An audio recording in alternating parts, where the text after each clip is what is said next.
यहाँ पर क्या है 13.7568। तो मैंने आपको बताया कि जो पूर्णांक संख्या रहे उसे सबसे पहले अलग कर लीजिए। क्या माने इतना इक्वल टू एक्स। अब यहाँ पर एक पूर्णांक संख्या कितना है, पूर्णांक संख्या यहाँ पर आ जाता है 13। तो 13 को हम लोग अलग कर देंगे और 0.7568 पर रेफरिंग इक्वल टू क्या एक्स कर देंगे।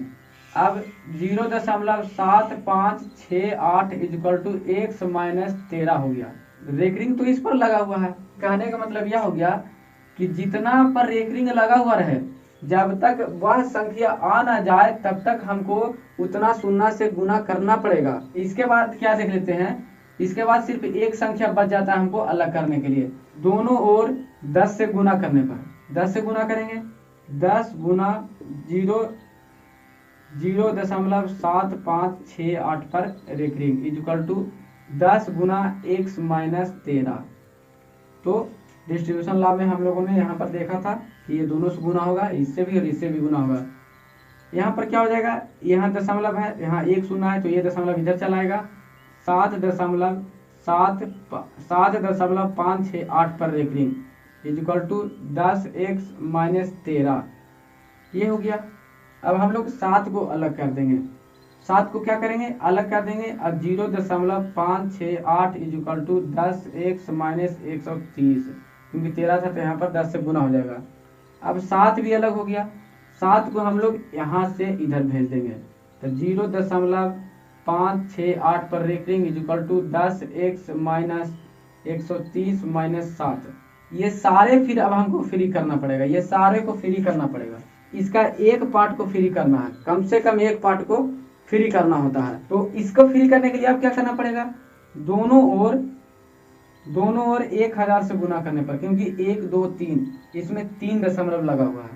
इसमें लगा हुआ है कितना अंक, 1 अंक 2 अंक 3 अंक। तो 3 अंक को छुड़ाने के लिए 3 शून्य से गुना करना पड़ेगा। तो दोनों ओर 1000 से मल्टीप्लाई करने पर, तो 1000 से मल्टीप्लाई करेंगे तो 1000 गुना 0.568 बराबर 10x माइनस 130 में से 7 घट जाएगा। 130 में ये भी माइनस तो 137 और ब्रैकेट में क्या 1000 से गुना हो जाएगा। यहाँ पर क्या हो जाएगा, रेकरिंग लगा हुआ है तो 7 गुना होने के बाद यहाँ पर ये तो अनंत बार जा रहा है तो 568 ये तो जाता ही रहेगा। लेकिन इसको में से 3 अंक हमको फ्री हो जाएगा, इसको में से मात्र 3 अंक फ्री हो जाएगा। यहाँ पर इसको समीकरण 1 मानना चाहिए था, जो कि हम भूल गए थे। यहाँ पर इसको समीकरण 1 मान लिए, क्यों, यहाँ पर मेरा सेम चीज निकल चुका है तो यहाँ पर समीकरण 1 हम लोग मान लिए। इसे बनाने के लिए ये चीज करना बहुत जरूरी है। अब यहाँ पर ये अलग हो गया, ये फिर एक पूर्णांक संख्या आ गया। जब पूर्णांक संख्या आ जाता है तो इसमें क्या रूल है, इसको अलग कर दीजिए। तो 568 प्लस 0.568 इक्वल टू 10, यानी कि ये 10 से ये 10 गुना होगा 10,000 एक्स माइनस 137,000। ये क्या है, इसे हम लोग 568 प्लस, अब इतना इक्वल टू क्या हम लोग माने थे, इतना इक्वल टू समीकरण 1 में हम लोग देखते हैं तो इतना इक्वल टू कितना है 10x माइनस 137, 10x माइनस 137। तो यहाँ लिख देंगे 10x minus 137 equal to 10,000 x minus 137,000। यहाँ तक हम लोग पहुंच गए। अब क्या है, ये 10 है, ये 10,000 है, तो ये x को इस इधर लेकर चले जाएंगे, ये x को इधर लेकर चले जाएंगे और ये जो डिजिट है ये सारे डिजिट को इधर लेकर चले आएंगे और सारे डिजिट इधर रहेंगे और x इधर रहेगा। यहाँ पर 560 माइनस 137 और ये माइनस था जो कि हो जाएगा प्लस में 137,000 इक्वल टू 1000 10,000 x माइनस में से 10x यहाँ पर घट जाएगा।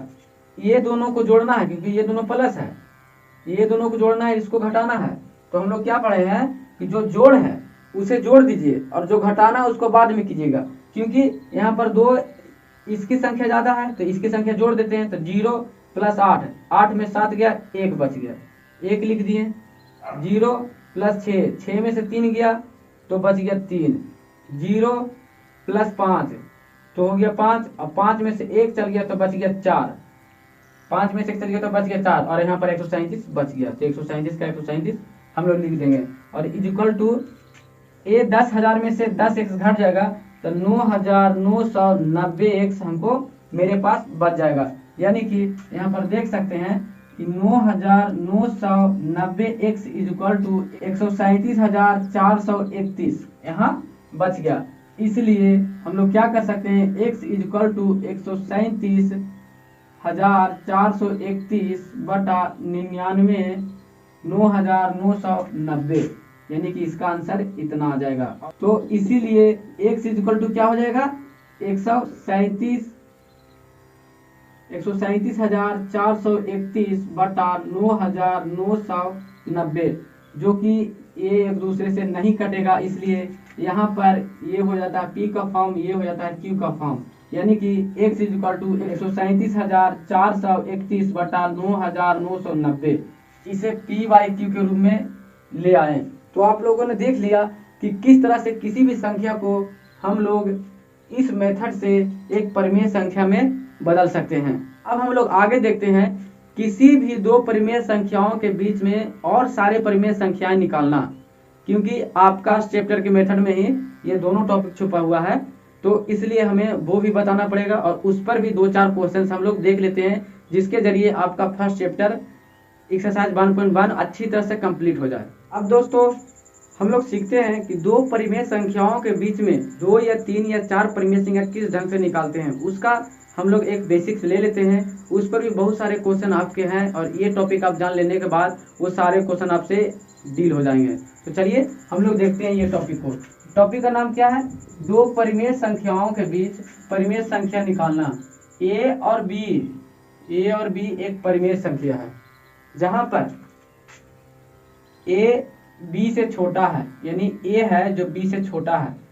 तो इस ढंग से कैसे हम लोग निकालेंगे, तो इसका सूत्र क्या है कि a plus n b by में n प्लस 1, यानी कि आपको कह दिया कि a और b के बीच में 3 परिमेय संख्या निकालिए। तो 3 परिमेय संख्या निकालिए, यानी कि n इज इक्वल टू क्या रहेगा, n इज इक्वल टू पहले 1 रहेगा, फिर 2 रहेगा, फिर 3 रहेगा। ये सूत्र से हम लोग बनाते हैं तो इसके रिलेटेड सारे क्वेश्चंस निकल जाएंगे, इससे रिलेटेड सारी परिमेय संख्या निकल जाएगी। इसका सूत्र क्या है, a plus n b into a plus n into b by बटा n प्लस 1। तो इसे हम लोग किस ढंग से निकालेंगे, पहला संख्या कैसे निकलेगा, पहला निकलेगा a प्लस 1 इंटू बी, यानी कि b का जो वैल्यू रहेगा वो और a का जो वैल्यू रहेगा वो, यहाँ पर हम लोग a b का वैल्यू को डाल देंगे। और n प्लस 1 यानी n इज इक्वल टू 1, तो 1 प्लस 1 यहाँ कॉमा दे दिए। फिर a प्लस 2 इंटू बी, यानी कि जहाँ a का वैल्यू b का वैल्यू यहाँ पर हम लोग पुट कर देंगे। और n प्लस 1 यानी कि 2 प्लस 1, और तीसरा कैसे निकलेगा, a प्लस 3b बटा n प्लस 1, यानी कि n इज इक्वल टू यहाँ पर 3 है, यानी 3 प्लस 1। तो आगे कैसे हो जाएगा, a प्लस b बाई 2 और a plus 2b by 3, a plus 3b by 4। तो आप लोग देख सकते हैं कि ये एक दूसरे से क्रमबद्ध रूप से बढ़ते जा रहा है। क्या 1 यहाँ सिर्फ b था, यहाँ 2b हुआ, यहाँ 3b हुआ, यहाँ पर 2 था, यहाँ 3 हुआ, यहाँ 4 हुआ। तो इस ढंग से हम क्या बढ़ा सकते हैं कि a प्लस 4b बाई 5, यानी कि जहाँ यहाँ पर 4 रहेगा तो इसके नीचे में 5 रहेगा। इसका पांचवा संख्या क्या रहेगा, a प्लस 5b बाई 6। इसका सातवां क्या रहेगा, a प्लस 6b बाई 7। इस ढंग से आप इसे बढ़ाते जा सकते हैं, जितना संख्या निकालने कहेगा उतना आप निकाल सकते हैं इस सूत्र के द्वारा।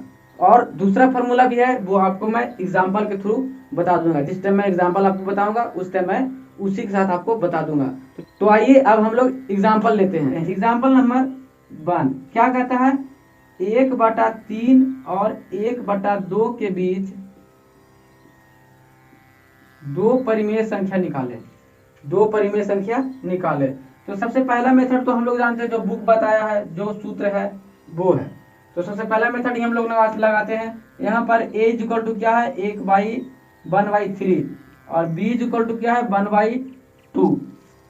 यहाँ पर पहला संख्या का सूत्र क्या था, a plus n into b by n plus 1, और दूसरा संख्या a plus n into b by n plus 1। लेकिन यहाँ पर क्या दो संख्या का रहा है, यानी n इज इक्वल टू 1 लेंगे और फिर 2 लेंगे, तो बराबर में क्या हो जाएगा, a प्लस n यानी 1 b बटे 1 प्लस 1 और a प्लस यहाँ पर 2b बाई 2 प्लस 1। तो और आगे बढ़ते हैं, यहाँ पर a और b का अब वैल्यू को डाल देते हैं। तो a इज इक्वल टू है 1/3 प्लस b का वैल्यू है 1/2/2। यहाँ पर भी सेम 1/3, एक का वैल्यू 1/3 प्लस 2 इंटू बी का वैल्यू 1/2। तो 2 से 2 तो यहाँ पर कैंसिल हो जाएगा, 2 से 2 कट गया और 2 प्लस 1 यानी कि 3। अब हम इसे आगे बढ़ाते हैं, तो इसको हम लोग यहाँ लिखते हैं। तो इसको यहाँ लिखने से पहले यहाँ पर हम लोग इसका एलसीएम ले लेते हैं। 2 3 का एलसीएम, 2 3 का एलसीएम हो जाएगा 6।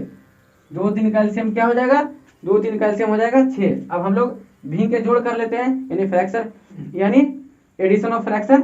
तो एडिशन ऑफ फ्रैक्शन कर लेते हैं। 2 और 3 का एलसीएम आ जाएगा 6।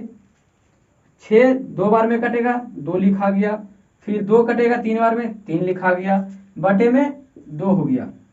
दूसरा क्या होगा, यहाँ पर तो बच गया सिर्फ 1, तो 1/2 1/3 प्लस 1 का हम लोग फ्रैक्शन निकालेंगे, तो ये 3 सिर्फ इसमें गुना हो जाएगा, तो क्या आ जाएगा 1 प्लस 3/3 यानी 1 प्लस 3/3 बटे में क्या रहेगा, बटे में 3 रहेगा, बटे में क्या है 3 है। तो ये बड़ा वाला बटा हुआ और ये दोनों छोटा छोटा बटा हुआ, तो बड़ा बटा के छोटा बटा के नीचे भी 1 बटा और छोटा बटा के नीचे भी 1 बटा, तो छोटा बटा के नीचे फिर 1 आ गया और छोटा बटा के नीचे भी 1 आ गया। और हम लोग जानते हैं कि जब 4 बटा में रहे, यानी कि 2 बटा में रहे, तो इसके नीचे और ऊपर के साथ संबंध बनता है और इसके और नीचे के ऊपर के साथ रिलेशन बनता है, यानी कि ये वाला 1 ऊपर चला जाता है, ये वाला 1 ऊपर चला जाता है और ये दोनों बीच वाला है जो एक दूसरे से संबंध बना लेता है।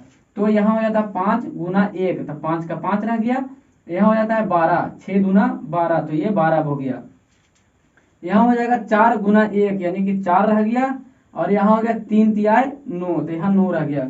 यानी कि इन दोनों बीच के संख्या, इन दोनों बीच का जो और परिमेय संख्या आया है वो, ये पहला परिमेय संख्या 5/12 और दूसरा क्या है 4/9।